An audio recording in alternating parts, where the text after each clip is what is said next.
దైవ మర్మములు.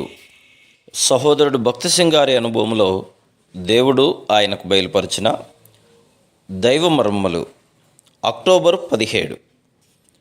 ఆయన మరణ విషయంలో సమాన అనుభవం గలవాడిని, ఆయనను ఆయన పునరుద్ధాన బలమును ఎరుగు నిమిత్తమును, ఆయన శ్రమలలో పాలువాడినొకటి ఎట్టిదో ఎరుగు నిమిత్తమును సమస్తమును నష్టపరుచుకొని వాటిని పెంటతో సమానముగా ఎంచుకొనుచున్నాను.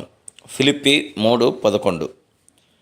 అనుదినము విశ్వాసము ద్వారా ఆయన పునరుద్ధాన శక్తిని మనం అనుభవించుకుంటేనే కానీ ప్రభువునకు తృప్తి కలగదు.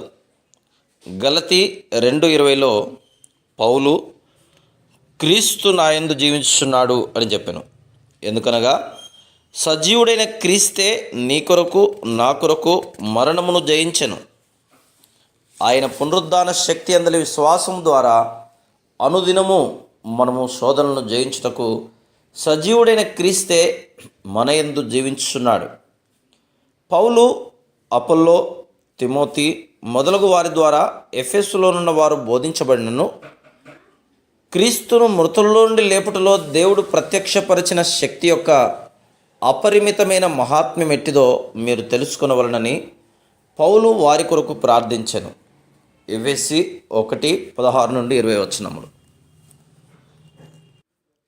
అతడు ఎందుకట్లు ప్రార్థించెను?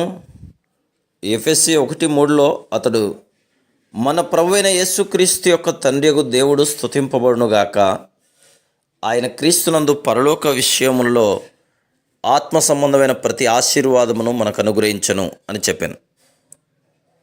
అట్టి ఆశీర్వాదం నిమిత్తం ఆయన పునరుద్ధాన శక్తి మనలోనికి ఎట్లు రాగలదో మనం నేర్చుకునవలెను.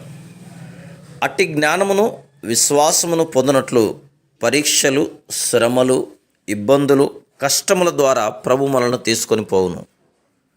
Praise the lord.